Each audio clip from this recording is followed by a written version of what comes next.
Heats of reaction, delta H, from standard enthalpies of formation. We can calculate the enthalpy of the reaction by using the heats of other reactions like we just did, or we can use tabulated standard enthalpies of formation. Delta H is the change in enthalpy. You can't measure absolutely what the enthalpy is. You can only measure a change in enthalpy. So we can define 0 to be whatever we want. We might as well make it convenient. And we do this with all kinds of things. It sounds like, oh, we're just making stuff up, right? We make stuff up all the time. We measure changes in altitude relative to sea level. Why? Because it's convenient. How else are you going to determine how far above the center of the earth you are? You know, it's relative. So we measure standard enthalpies. We measure enthalpy changes relative to the enthalpies of pure elements in their standard states. And so we've defined what standard states are for the elements, and we consider that to be 0. So what is a standard state? These are the standard states. It's a defined set of conditions. So if you have a pure gas, the standard state is 1 atmosphere of pressure. If you have a pure solid or liquid, it needs to be in its most stable form. Some of them have multiple states, multiple forms. And that's also going to be at 1 atmosphere and the temperature of interest. Usually everything's for 25 degrees Celsius. That's pretty much room temperature. If you have a substance that's in a solution, the concentration is 1 mole per liter. And all of these numbers are going to be exact. So standard enthalpy change, delta H, now it's got this degree sign on it. That means standard. Standard enthalpy change is the enthalpy change when all the reactants and products are in their standard states. Standard enthalpy of formation, we're just adding stuff onto this, aren't we? Here's standard, little circle, and F, standard enthalpy of formation. It's the enthalpy change for the reaction forming 1 mole of a pure compound from its constituent elements in their standard states. So delta H, the heat of formation for any element is 0 because it's forming from itself at its standard state. It's already there. There's no energy change involved with that. So there's tables like this. And you may need to refer to a table like this to do some of the homework problems. Well, let's look at a couple things on here. Let's start with bromine, because he's up here. Here's bromine. Bromine, we know from the periodic table, is a liquid at room temperature. And so there are 2 forms of bromine. There's bromine in the gas state as atoms. There's bromine in the liquid state as diatomic molecules. This is the most stable form. And so that's the one that is 0, this guy right here. So if you were to take bromine and vaporize it and cause it to be atoms in the gas state, this is the amount of energy that would be needed to do that per mole. Here's calcium. Calcium is a metal. Its standard state is as atoms in the solid state. Here's carbon. Carbon has 2 different forms. There's graphite and there's diamond.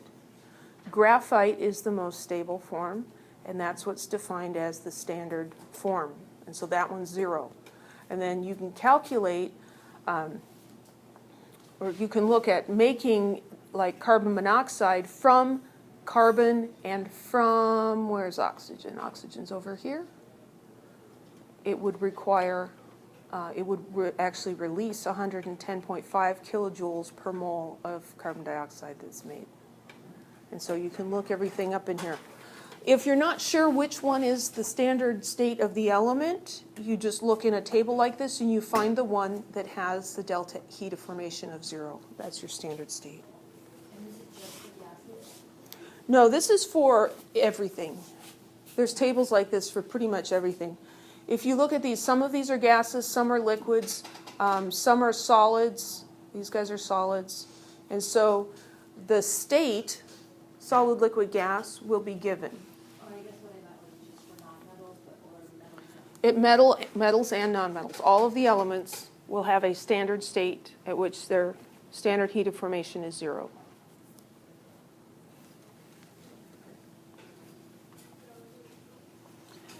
So basically, the standard enthalpies of reaction for elements are 0. That's just like being at sea level. That's just decided as the starting point. Starting with elements, what's going to happen?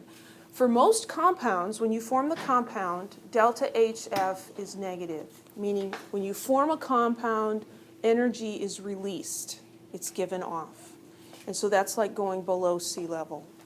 For some, it's positive. You have to put energy in to form the compound, and that would be like going above sea level. So formation reactions, we look at reactions of elements in their standard state to form 1 mole of a pure compound. And if you're not sure what the standard state of the element is, just look in the appendix and find the form of that element that has delta H0.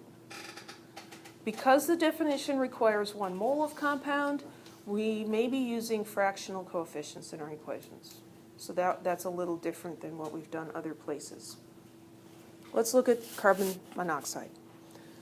So if we're looking at carbon monoxide, these are equations, essentially, chemical reactions that we're making up. These do not necessarily describe how these compounds are formed. We're just doing this so that we can add up all the delta H's and figure out what's going on here. So the formation reaction here is carbon and oxygen going to carbon monoxide. We're just going to look at the 2 elements that are in this compound we're interested in. We have to figure out what their standard state is. There's several forms of solid carbon, but the one with delta H0 is graphite. And so this is C, solid, graphite. And here we have to specify graphite because diamond is different. And the standard state for oxygen is the diatomic gas. And so this is our starting equation. Is that equation balanced? No. No, it isn't. I think on the next page, okay, good. So we have to balance it, but the coefficient of our product has to be 1. So normally we would balance, I'll go back to this. Normally we would balance this by putting a 2 here and a 2 there, right? That would make a balanced equation. Put a 2 and a 2. But that's not good for this because this needs to be a 1. And so if we divide everything by 2, then we end up with 1 carbon plus 1/2 oxygen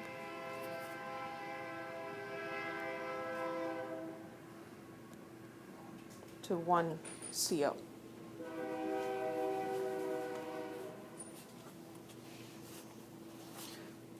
So for some people, they can just look at that unbalanced equation and go straight to this. If that's hard for you, balance it the regular way and then find out what's the coefficient that you ended up here. Divide all the other coefficients by that to get to a coefficient of 1 for your product. So that's how we end up with this equation. And then we can look this up in the table. So we look it up and we find it's minus 110.5 kilojoules per mole. So let's write equations for the formation of sodium chloride and lead nitrate from their elements in their standard states and include the values of the standard heats of formation for each equation. So sodium chloride is what we want to end up with.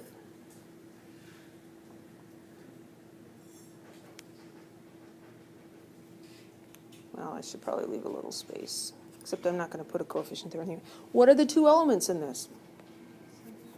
Sodium and chlorine. Then we need to go to that table and look up which ones have zeros. For sodium, it's going to be in the solid state. And there's only one form of sodium, and so it's just going to be solid. For chlorine, what we're going to find is that it's going to be Cl2 in the gas state. Is the one that has 0. So you look those up. I don't expect you to just know those off the top of your head. Then we need to balance this equation and do it in a way that we end up with 1 for the coefficient of our product. So this is looking a lot like the carbon and oxygen one, isn't it? If we put 1/2 in here, then we've got the equation. Any questions about that? Now, how do we look up delta H? Let's go back to the table.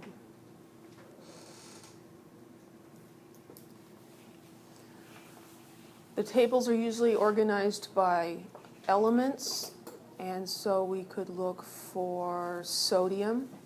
Here's sodium. This is where I was getting NaS instead of Nag, because NaS is the solid, the one with 0. And so here's NaCl, solid.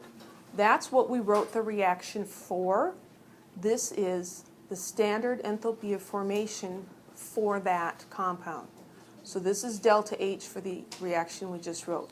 Minus 411.2 kilojoules. So delta H standard F minus 411.2 kilojoules. Any questions?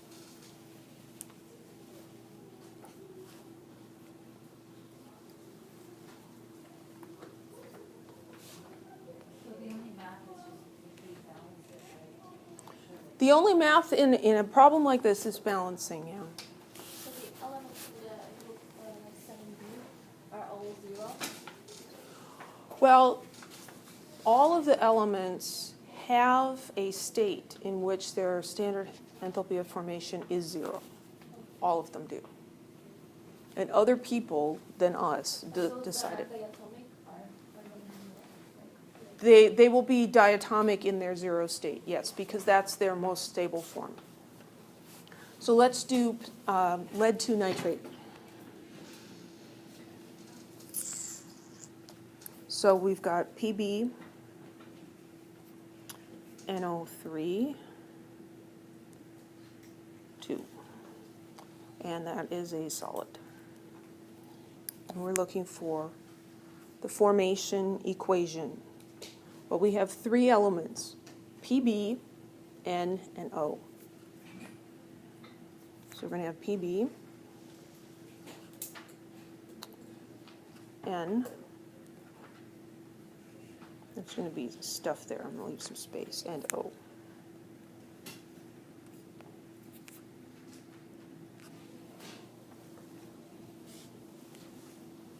So we go to that table.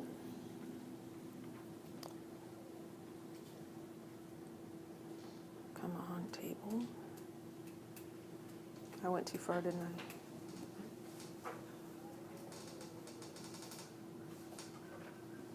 There it is.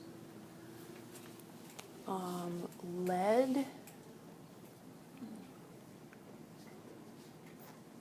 Well, that would be too convenient. It's not on there.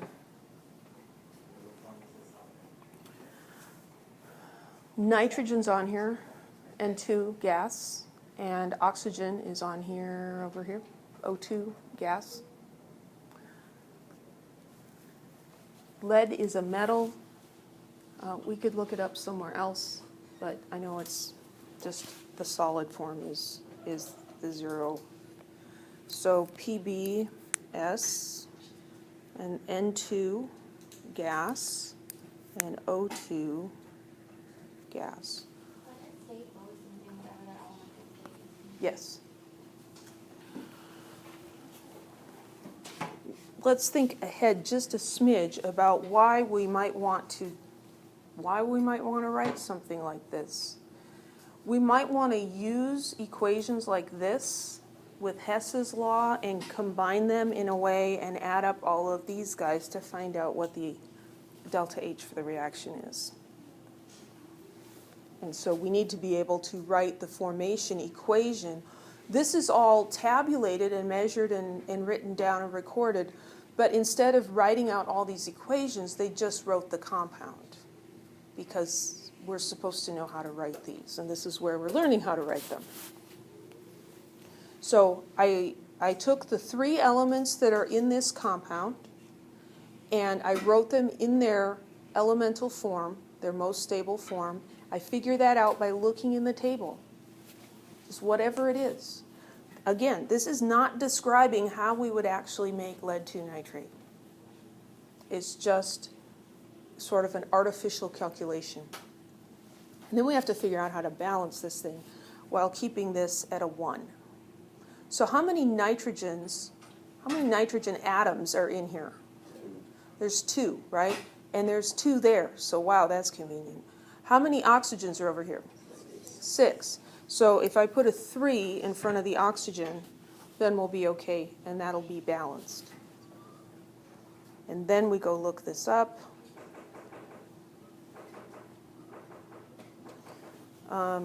Yeah, that's not in there, is it? 451.9? Yeah. Thank you. 451.9, and that was negative, right? There's a more extensive table in your book,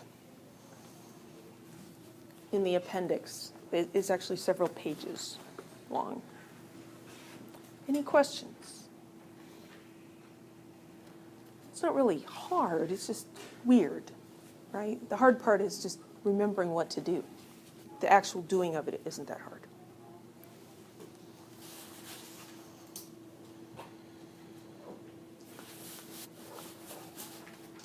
We can use this idea to calculate the heat of reaction, the standard heat of reaction. So this delta HF standard, the standard enthalpy of formation, corresponds to the formation of a compound from its elements in their standard states. And we can flip that around and decompose the compound into its elements, and then we just change the sign. Okay, that's just mentally decomposing the reactants into their elements and forming the products from their elements. Okay? So any reaction can be written as the sum of formation reactions or the reverse of them for the reactants and the products.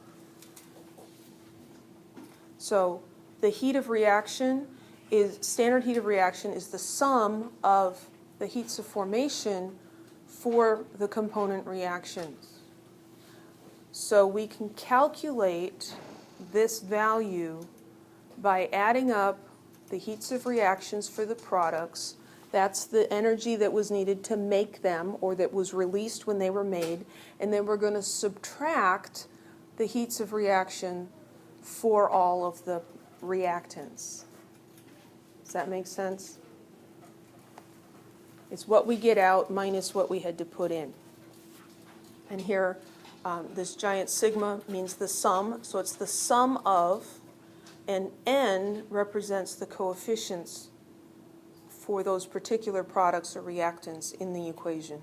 Because if you have 2 N2s or 2 NO3s or something, then it's going to be twice as much. So hopefully do an example, look at an example, it'll help. So here is the combustion of methane. Methane plus 2 oxygens goes to CO2 and 2 H2Os. So we can look at it this way. We can look at this as methane being decomposed into carbon and hydrogen, and oxygen is actually already in its standard state. So that's decomposing methane. So that is taking this heat of formation reaction, forming methane from its elements in their standard states, we can look that value up in a table. If we decompose this, if we run it backwards, then we just change the sign. And so that's why this step 1 is plus 74. Are you following me? It's so easy to get lost on this. So this is the reaction that I'm looking at. I'm looking at this going to this. But this is what we're eventually going to find out. We want to find this one going to here, but we can't measure that one. So what we're going to do is we're going to use heats of formations, and we're going to go the long way around and look at combining these reactions. Is it kind of like finding the length of a line in a triangle? It is a little bit like that, yes. Yes, it's a little bit like finding the length of a triangle. I can't get information about this going to this, but I can imagine decomposing the methane into its constituent elements. We just learned how to write the formation equation for CH4. The standard heat of formation for CH4 is going to be carbon, solid, the graphite form, plus 2 hydrogens is going to make this in the gas state. And this is something that we can look up in a table. It's not actually occurring in our reaction, but we're talking about a state function, and so how we get there doesn't matter, just as long as we end up at the right place. So we imagine running this backwards, and so that's going to be plus 74. And so we're going up in energy 74 to take this apart. Does that help? A little bit? So I'm taking this apart, and this was already in its standard state. So we didn't need to do anything to that. That's the elemental form. That's at 0. And now we're going to think about forming the CO2. So we've got 2 compounds in our products. We've got CO2 and we've got water. So let's look at forming CO2 from its elements in their standard states. So here's CO2 being formed from oxygen and carbon in their standard states. And we can look up the standard heat of formation for that. It's minus 393.5. So if we take the carbon and those 2 oxygens, well, we just need one of them. We take a carbon and one of the oxygens, and we come down, we're going to have a release of 393 kilojoules. And then we're going to imagine forming 2 water molecules from its standard state. And here's water forming from hydrogen and oxygen gas in their standard states. And we need half a mole of oxygen to make this water. We look that up. It's minus 241. But in this final, in our products here, there are 2 moles of water. 2 moles of water is twice the heat of formation. This is the heat released to form 1 mole of water. You okay with that? And so if we're going to form 2, because there's a coefficient of 2 here, then we need to multiply that by 2. And so that's where this minus 483 came from. It's minus 241 times 2. And so we can find the heat of this reaction, CH4 plus 2O2 going to CO2 plus 2H2O, by adding these things together.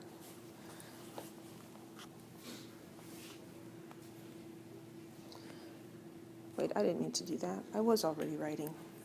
I just need to switch to a pen.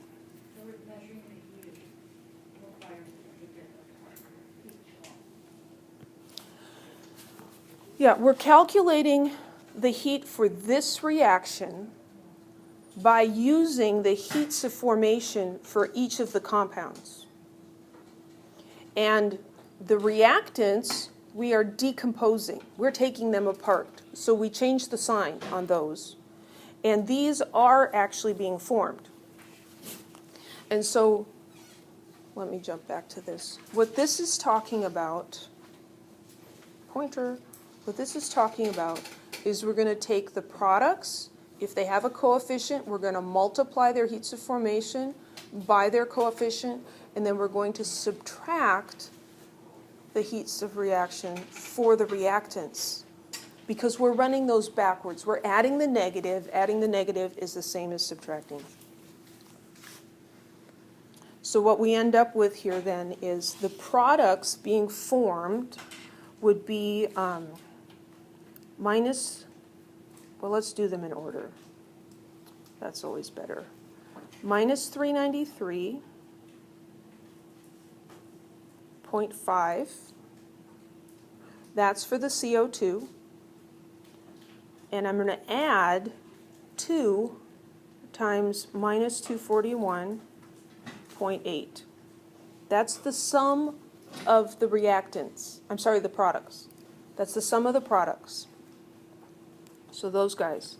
And I'm going to subtract the sum of the reactants. So the heat of formation for the reactant is CH4 is minus 74.6. The oxygen was already in its standard state and it was at 0, so we don't even have to worry about that.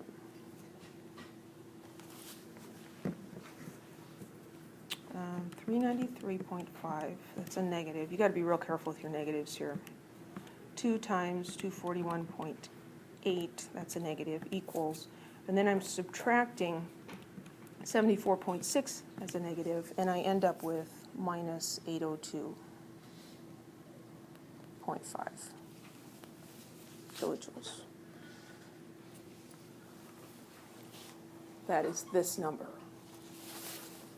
That's what that equation on the previous slide is doing. Take the sum of the delta H's for the reactants, I'm sorry, the products. It's just like delta is always final minus initial, we're taking the products, the final result, minus what we started with. So it's the sum of the delta H's for the products, and we subtract the delta H's for the reactants. And that will give us the overall delta H for the reaction we're interested in. And so in this way, you can use that table and calculate delta H for pretty much any reaction you might be interested in. Now, is it going to be exactly correct? No, but it's going to be pretty close. And it's a lot better than guessing or trying to figure out how to measure it yourself. There's got to be some questions about this. Questions? For the carbon, we have to use the standard, so we couldn't use the form for the diamond, right? Right, you need to, it's always the standard form. Yeah. The nice thing about the equation on the previous page, this guy, oops, where'd he go? This guy, is that we don't really have to think about that. We can just, if we remember this equation, we can just pull the numbers out of the table and add and subtract appropriately and get the right answer. The reason that we're going through all of this is so that you understand why we can do this. It's not a magic trick. You could prove to yourself that you can take these 3 equations and you'll need to reverse this one and multiply this one by 2, and then if you add them all together, just like we did in that previous example, you will get this reaction. And then you've done the same things with your delta H's, and it'll add up to minus 802.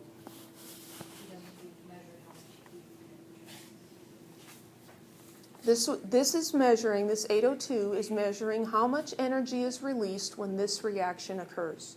It's released because it's negative. It's going out of the reaction.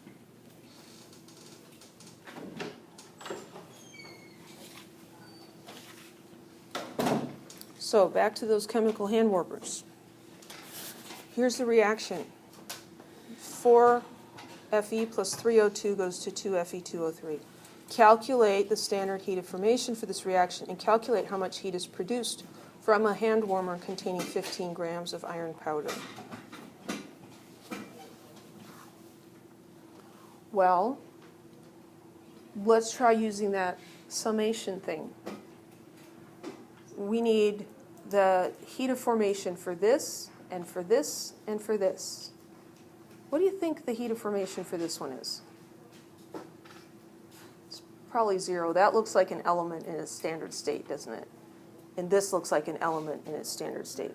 Let's just jump back to the table.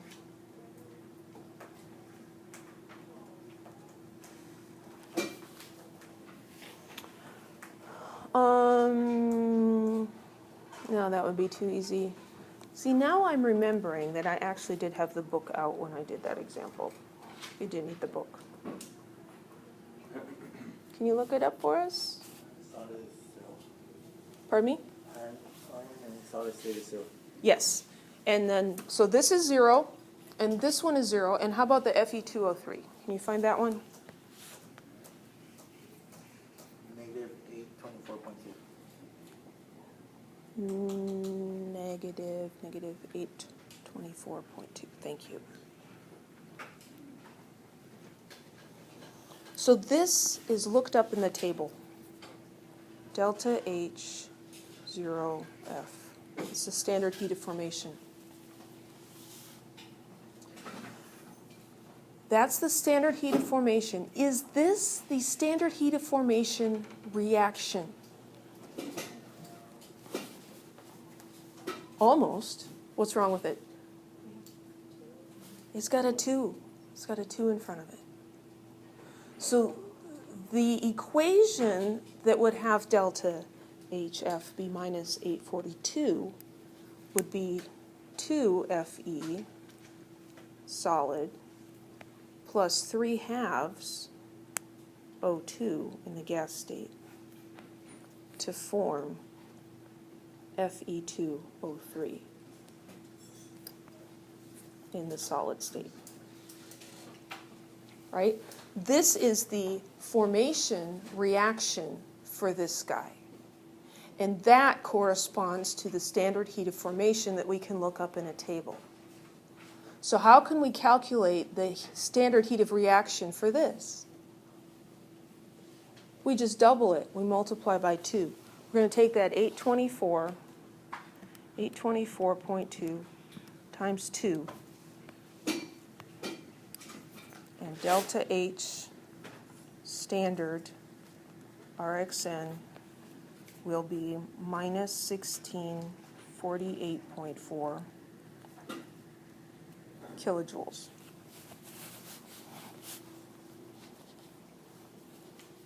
Now, if we're going to try to, keep with significant figures, we should probably call that minus 1648 kilojoules. Because you don't increase the number of significant figures by doubling something.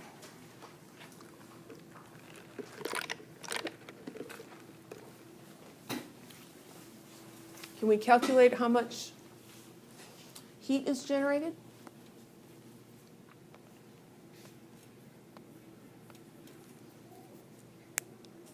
.0 grams of iron powder.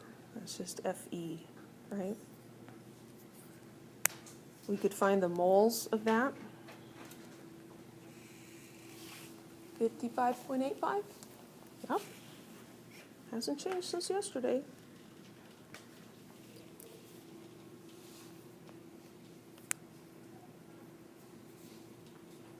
What does this tell us? Minus 1648 kilojoules per what? Per 4 moles of Fe.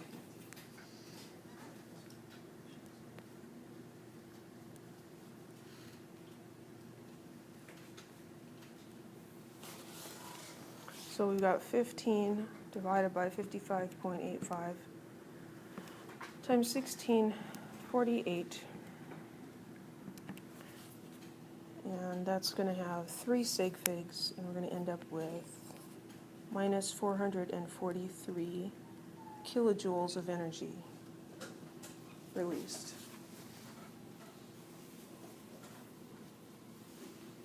Any questions?